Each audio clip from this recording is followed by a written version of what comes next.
তাহলে হেডিং কর triple product.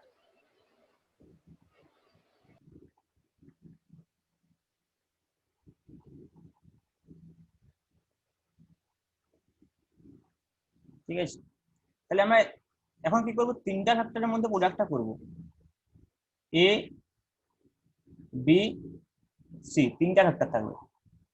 তাহলে একটা কি হবে, একটা প্রোডাক্ট কিরকম হবে না, মনে করো বি বি আর সি এর মধ্যে প্রথমে ক্রস প্রোডাক্ট করলাম, ঠিক আছে, তার সঙ্গে কি করব, এ এর ডট প্রোডাক্ট করলাম, এটা একটা হতে পারে। অথবা আমি বি আর সি এর ক্রস প্রোডাক্ট করলাম, তার সঙ্গে আবার এর ক্রস প্রোডাক্টই করলাম। তাহলে এইখানে দেখ কি হচ্ছে আসল ব্যাপারটা, না এই যে বি ক্রস সি কি হবে, একটা ভেক্টর কোয়ান্টিটি হবে, আর এও একটা ভেক্টর কোয়ান্টিটি হবে। তা দুটো ভেক্টর কোয়ান্টিটি ডট প্রোডাক্ট করলে আমরা কি পাবো, এটা স্কেলার পাবো। আর এখানে কি বি ক্রস সি একটা ভেক্টর কোয়ান্টিটি, আবার এ একটা ভেক্টর কোয়ান্টিটি। তাহলে এদেরকে আমি যদি গুণ করি, মানে ক্রস প্রোডাক্ট যদি করা হয় দুটো ভেক্টর, তাহলে আমরা কি পাবো, ভেক্টর পাবো। তার মানে এখানে আমরা দেখতে পাচ্ছি যে তিনটা ভেক্টরের জন্য যেটা আমরা পাচ্ছি, সেটা একবার স্কেলার পাচ্ছি, আবার ভেক্টর পাচ্ছি, যেটা আগে দুটো ভেক্টরের জন্য পাচ্ছি। তাহলে স্কেলার ট্রিপল প্রোডাক্ট আমি বলতে পারি, আবার ভেক্টর ট্রিপল প্রোডাক্ট। ঠিক আছে, তাহলে প্রথমে এটা করি, স্কেলার ট্রিপল প্রোডাক্টটা।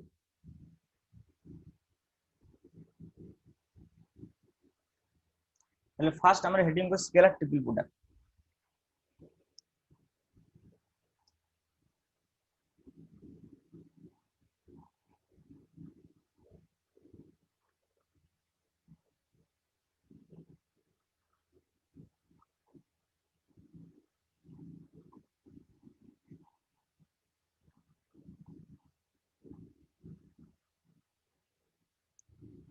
লিখ scalar triple product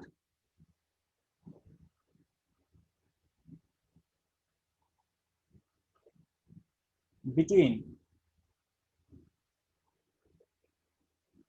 three vectors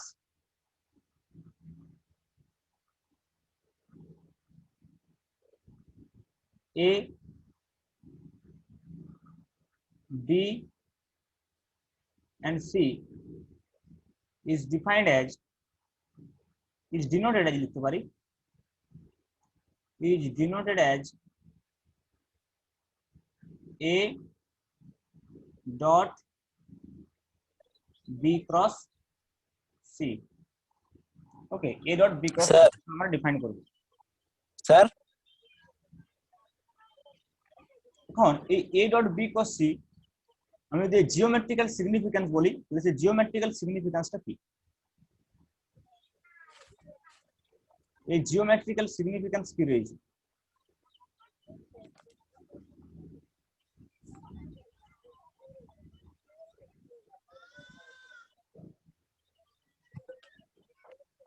এই জিওমেট্রিক্যাল সিগনিফিক্যান্স হচ্ছে যে যদি আমরা একটা প্যারালোগ্রামের কথা বলি,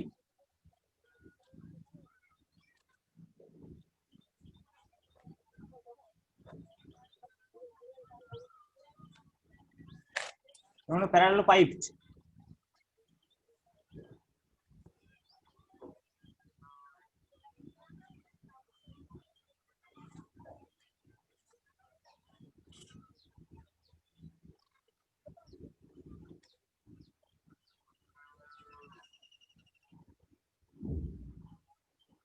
যেমন একটা প্যারালাল পাইপ, এই প্যারালাল পাইপটা আমি কি করলাম, এক্সিস গুলো মনে কর এদিকটা নিচ্ছি, একটা অ্যাক্সিস, এদিকে একটা অ্যাক্সিস নিলাম, আর এইদিকে একটা অ্যাক্সিস নিলাম। ঠিক আছে,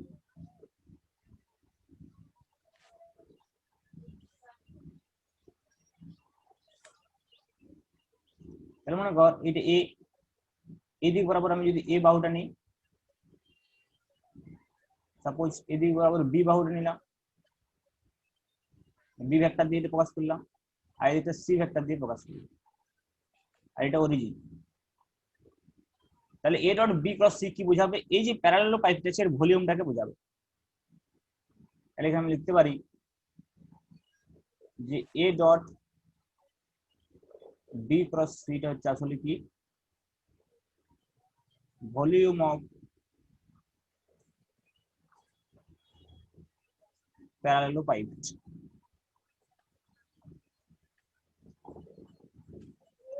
ভলিউম অফ প্যারালোপাইপ, ঠিক আছে, এটাই ভলিউমটাকে প্রকাশ করবে।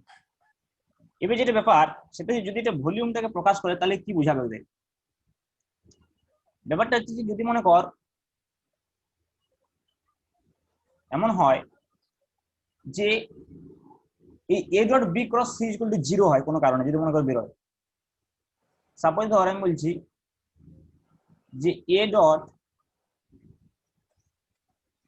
বি ক্রস সি সমান যদি 0 বের হয় তাহলে এটা কি হবে? A dot B cross C সমান 0 বেরোনো মানে তার মানে হচ্ছে এই প্যারালাল পাইপটির volume 0। A dot B cross C equal to 0 মানে হচ্ছে যে ভলিউম অফ প্যারালাল পাইপ 0, ভলিউম অফ প্যারালাল পাইপ 0। তার মানে কি একটা প্যারালাল পাইপ বা একটা আয়ত ঘনকের ভলিউম 0 মানে কি? তার কোনো উচ্চতা নাই। তার মানে কি এই সি ভেক্টরটা এই তলে আছে, সি ভেক্টরটা 0 বলবো না। দেখ আমি বলছি এইদিকে মনে কর এ আছে, 0 নাও হতে পারে, এইদিকে মনে কর বি আছে, আর সি ভেক্টরটা মনে কর এই তলেই আছে, এ বি সি মনে কর একটা তলে আছে, একই তলে আছে। এখানে কি আছে দেখ, এ বি যে তলে আছে সি সেই তলের সঙ্গে লম্ব হয়ে আছে। এটা যদি এক্স এক্সিস বলি, এটা যদি ওয়াই এক্সিস বলি, এটা যদি জেড এক্সিস বলি, তাহলে আসলে কি হয়েছে এখানে এ বি একই তলে আছে, এক্স ওয়াই তলে আছে, আর সি কোন দিকে আছে? জেড এক্সিসের দিকে আছে। এবারে সিটাকেও যদি মনে করো আমি এক্স ওয়াই তলে নিয়ে আসি তাহলে কি হবে? দেখ এর কোনো কিছু ভলিউম পাওয়া যাবে? এটা একতলীয় হয়ে গেছে তিনটা ভেক্টর। তার মানে A dot B B cross C equal to 0, তার মানে কি ভলিউম প্যারালাল পাইপের ভলিউম 0। তার মানে হচ্ছে এ বি সি এই তিনটা ভেক্টর আসলে কোপ্লেনার, মানে একতলীয় ভেক্টর। তাই তিনটা ভেক্টর একতলীয় হওয়ার একটা শর্ত হচ্ছে, বিশেষ কন্ডিশন হচ্ছে যে তাদের স্কেলার ট্রিপল প্রোডাক্ট 0 হবে।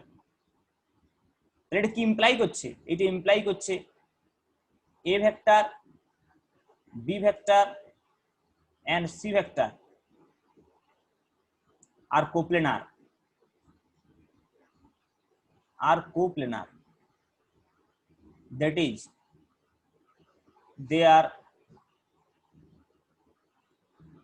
that is they are lying on same plane। তার মানে এরা একই তলে থাকছে, এ বি সি এরা একই তলে থাকছে। তার মানে আমি কোপ্লেনারের কন্ডিশন হিসেবে একটা বলতে পারি, যে কন্ডিশন অফ কোপ্লেনারিটি আমি বলতে পারি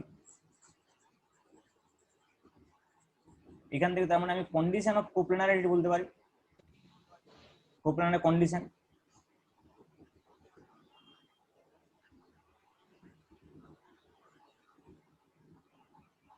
কোপ্লেনার একদম সিম্পল, যে scalar triple product 0,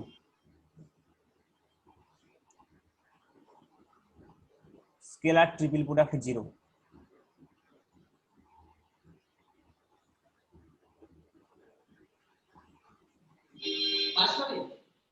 scalar triple product 0। Next মনে করো এইটা যদি এরকম হয়, 3 নম্বর পয়েন্ট আমি বলতে পারি যে এই যে তিনটা ভেক্টর রয়েছে, তিনটা ভেক্টরের মধ্যে যে কোনো দুটো ভেক্টর মনে করো যদি একই হয়ে যায়,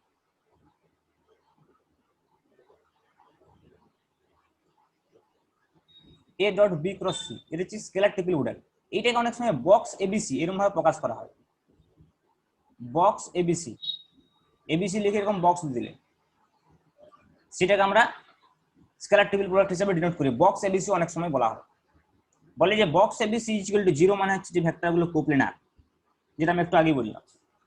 কিন্তু আমার বক্তব্য হচ্ছে যে যদি মনে করে এমন হয়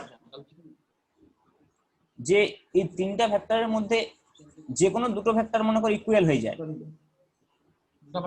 ব্যাপারটা যে কোনো দুটো ভেক্টর ইকুয়াল মানে মনে কর A dot B cross C এর জায়গায় যদি এমনি হয় A dot A cross C, অথবা যদি মনে কর হয় B dot B cross C, অথবা যদি মনে কর হয় C dot B cross C, দেখ এই প্রত্যেক জায়গায় কি হয়েছে বলতে দুটো ভেক্টর ইকুয়াল আছে, এখানে এ ইকুয়াল, এখানে বি ইকুয়াল, এখানে সি ইকুয়াল, তাহলে এগুলো সবসময় শূন্য হবে, জিরো হবে। কেন জিরো হবে না, কারণটা এখান থেকে পরিষ্কার বোঝা যাচ্ছে। দেখ এ ক্রস সি মানে অ্যাকচুয়ালি কি, এ ক্রস সি মানে অ্যাকচুয়ালি কি, মনে করো আমি এখানে যদি একটা প্লেন ড্র করি,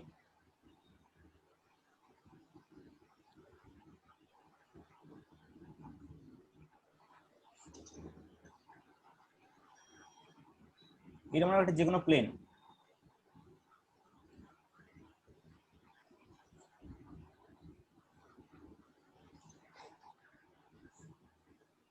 যে কোনো একটা প্লেন। তো এই প্লেনে আমি মনে করো দুটো ভেক্টরকে ড্র করছি, একটা ভেক্টর এ, একটা ভেক্টর সি।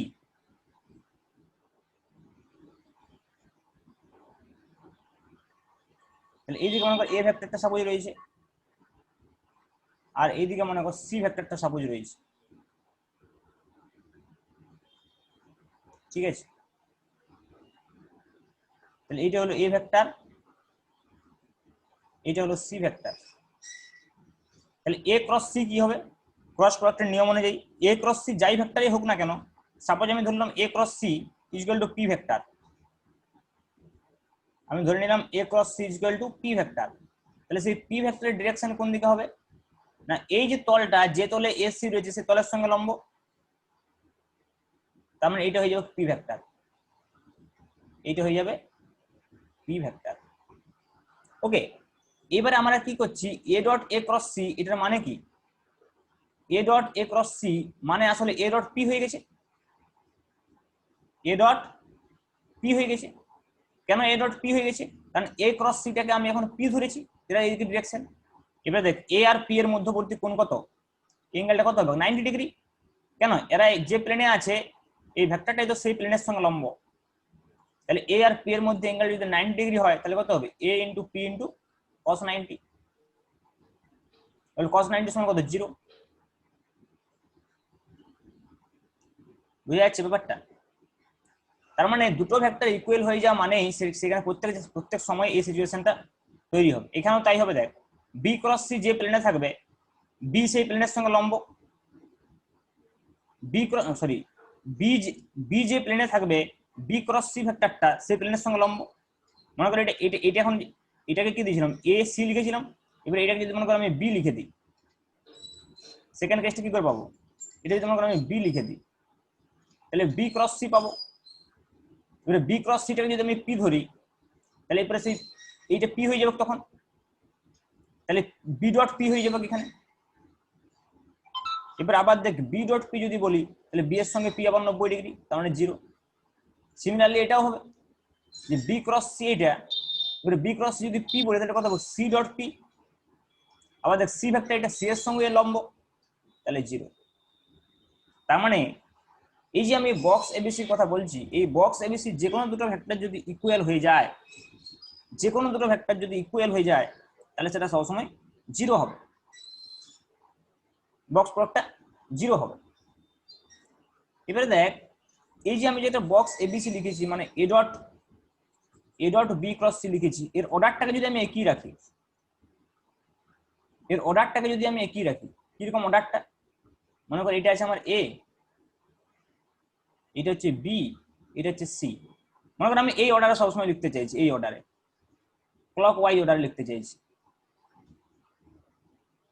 Clock wise. মানে কি হচ্ছে A dot B cross C, তারপরে কি হবে B dot C cross A, তারপরে আমি লিখতে পারি C dot A cross B, এরকম লিখতে পারি। তাহলে এটা যদি আমি লিখি, সাপোজ আমি লিখতে চাইছি ধর এ বি সি, তাহলে A dot B cross C যেটা আমি প্রথমে লিখেছি, A dot B cross C এটা লিখতে পারি। আবার এইটা ইকুয়াল টু আমি এটাও লিখতে পারবো যে বি ডট সি ক্রস এ, একই অর্ডারে লিখেছি আমি, বি ডট সি ক্রস এ, এগুলো সবসময় একই আসবে, সি ডট এগুলো প্রমাণ করা যাবে সিম্পল। জাস্ট আমি প্রপার্টি গুলো বলছি, প্রমাণগুলো অতটা ইম্পর্টেন্ট নয়, এখানে আমাদের প্রবলেম করতে হবে, এটা ইম্পর্টেন্ট বেশি। তাই দেখ A dot B cross C যদি হয় যদি একই অর্ডারে রাখি তাহলে B dot C cross A সমান C dot A cross B, মানে এবিসি, দেখ প্রথমে কি লিখেছি এবিসি, তারপরে লিখেছি বিসিএ, তারপরে লিখছি সিএবি, এই অর্ডারটা থাকবে। তার মানে আমি বলতে পারি box ABC, box ABC is equal to box BCA is equal to box CAB. এটা খেয়াল রাখবেন, ঠিক আছে? তাহলে এইটা আমরা স্কেলার ট্রিপল প্রোডাক্ট সম্পর্কে যাবতীয় বিষয় বললাম, যখন তিনটা ভেক্টরের মধ্যে প্রোডাক্ট করলে আমরা স্কেলার রাশি পাই। এবার আমরা ভেক্টর দিকে যাব, যে তিনটা ভেক্টরের মধ্যে এমন গুণ হবে যাতে করে ভেক্টর পাওয়া যায়। আচ্ছা, এখানে আরেকটা বিষয় আমি বলে দিই, যে আমি কম্পোনেন্ট ফর্মেটে কিভাবে লিখবো। কম্পোনেন্ট ফর্মে যদি লিখতে চাই, component form of scalar triple product, এটা একটু লিখে না, অঙ্ক করার সময় এটা লাগবে। Component form of scalar triple product,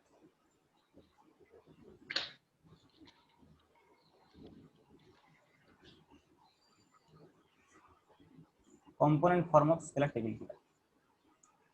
তাহলে মনে করো তিনটা ভেক্টরকে আমি কম্পোনেন্ট ফর্মে আগে লিখি। সাপোজ মনে করো এ ভেক্টর, এ ভেক্টর সমান লিখলাম X I cap plus A Y J cap plus A Z K cap.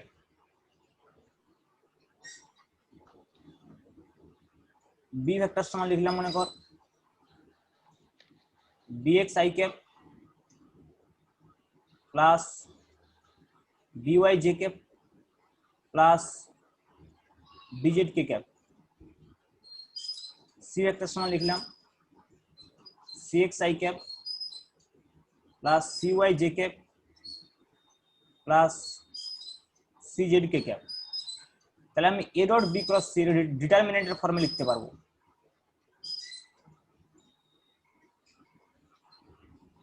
দেখ এটা যেহেতু স্কেলার রাশি, এখানে কোনো I cap J cap K cap থাকবে না ডিটারমিনেন্টে, যেমন ক্রস প্রোডাক্টের উপরটা I cap J cap K cap লিখতে হয়, এখানে লেখার প্রয়োজন নেই। এখানে just X A Y A Z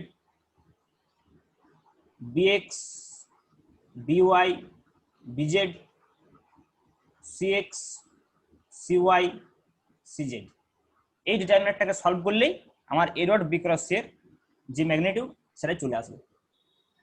ঠিক আছে, তাহলে কি করবো, এ বি সি তিনটা ভেক্টর যে সহগগুলো আছে I cap J cap K cap, সেগুলোকে নিয়ে একটা ডিটারমিনেন্ট বানাবো, তাহলে এটি চলে আসবে। ঠিক আছে, এবার লিখ vector product between three vectors বা ভেক্টর ট্রিপল প্রোডাক্ট আমি বলতে পারি।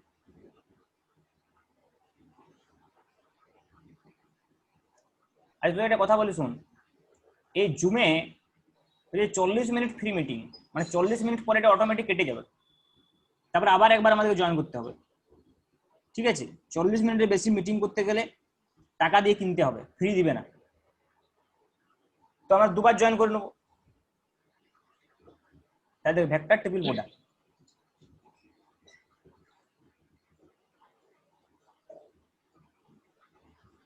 এ ক্রস বি ক্রস সি।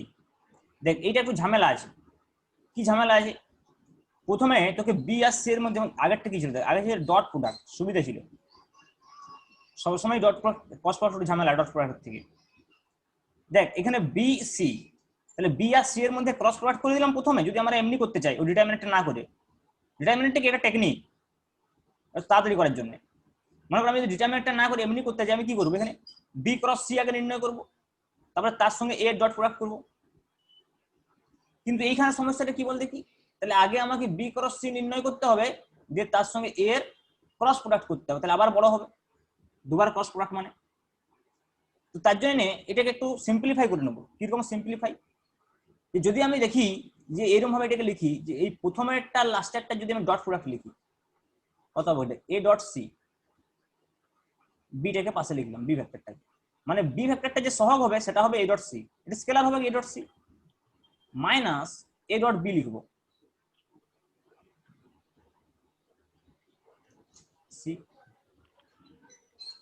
তাহলে দেখ সি ভেক্টরটা সহগ হবে এ ডট বি, তাহলে এটা একটা ভেক্টর কোয়ান্টিটি বের হবে, এখানে একটা scalar into vector minus scalar into vector.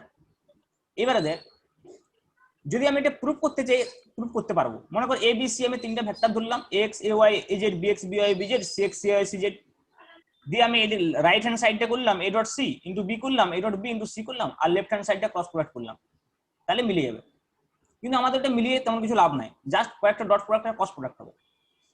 কথা হচ্ছে আমরা কিভাবে এটাকে অ্যাপ্লাই করবো, সেইটা যে A cross B cross C এর এই যে ফর্মুলাটা A dot C B minus A dot B C, এইটাকে আমরা মনে রাখবো এবং এটাকে অ্যাপ্লাই করতে হবে প্রবলেমে।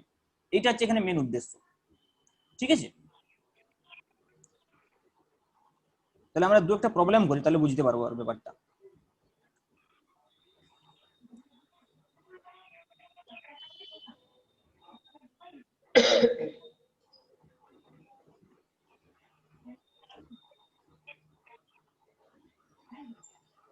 কোথায় গেল রে পিডিএফটা?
আচ্ছা প্রবলেমগুলো তোরা বাড়িতেই করবি, ঠিক আছে? তো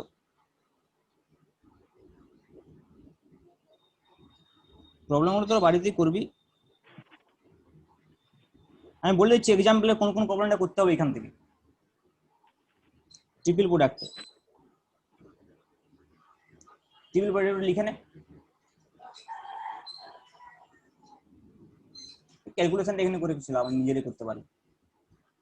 দেখ ট্রিপল প্রোডাক্টের হচ্ছে যে প্রথমে প্রমাণ করা আছে ওইটাই যেটা আমি প্রথমে বললাম, করার প্রয়োজন নাই। 2.38 এটা করবি, 2.39 ওই প্রমাণটি করা আছে, সব বলে দিয়েছি।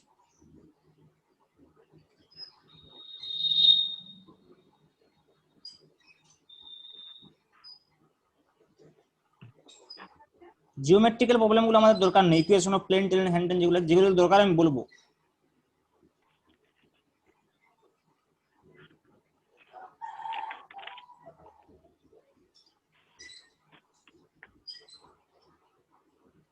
টু পয়েন্ট ফোর ফাইভ,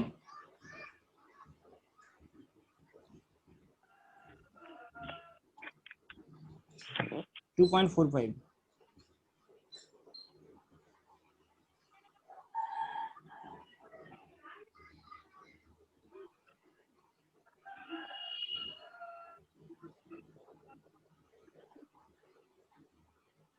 বাস। এক্সাম্পলের এই দুটো প্রবলেম করলে হবে, এক্সাম্পল, ঠিক আছে? এগুলো হচ্ছে এক্সাম্পলের প্রবলেম, এইটা ইম্পর্টেন্ট, এই প্রবলেমটা ভালো করে করবি। তাই আমি তোকে বলে দিই এই প্রবলেমটা কি করতে বলেছি, ইকুয়েশন অফ প্লেন নির্ণয় করতে বলেছি, ইকুয়েশন অফ প্লেন। তোকে যদি আমাকে তিনটা ভেক্টর দেওয়া থাকে, এ ভেক্টর বি ভেক্টর আর সি ভেক্টর, আর তোকে যদি তিনটা ভেক্টর থেকে ইকুয়েশন অফ প্লেন নির্ণয় করতে বলে, তাহলে কি করবি? তিনটা ভেক্টর কোপ্লেনার যদি হয় সেটাই তো প্লেন হবে, যে প্লেনটাতে কোপ্লেনার হবে, তাই বক্স বক্স এবিসি সমান 0 করলেই ইকুয়েশন অফ প্লেনটা বেরিয়ে যাবে। তিনটা ভেক্টর দিয়ে যদি ইকুয়েশন অফ প্লেন নির্ণয় করতে বলে, বক্স এবিসি সমান 0 হবে, দেখবি। কারণ কি, এই তিনটা ভেক্টর যখন একই প্লেনে থাকবে তখন সেগুলো কোপ্লেনার হচ্ছে, তার মানে তারা সেই প্লেনটাকে রিপ্রেজেন্ট করবে। তাহলে সেই প্লেনের ইকুয়েশন কি হবে, এবিসি তিনটা ভেক্টর বের করে, বা যদি দেওয়া থাকে সেই তিনটা ভেক্টরের বক্স প্রোডাক্ট ইকুয়াল টু 0 করলেই হবে, ঠিক আছে? তো এই চ্যাপ্টারের একটা থিওরি মাত্র বাকি আছে, সেটা হচ্ছে রেসিপ্রোকাল সেট অফ ভেক্টর, সেইটা আমি পড়ে দেবো, তারপর তোদেরকে এক্সারসাইজের অঙ্কগুলো কাজ দেবো, ঠিক আছে? তাহলে আর একবার জয়েন হয়ে যায়, এই মিটিংটা শেষ, তারপরে আমি ওই রেসিপ্রোকাল সেট অফ ভেক্টরটা পড়ে দিচ্ছি।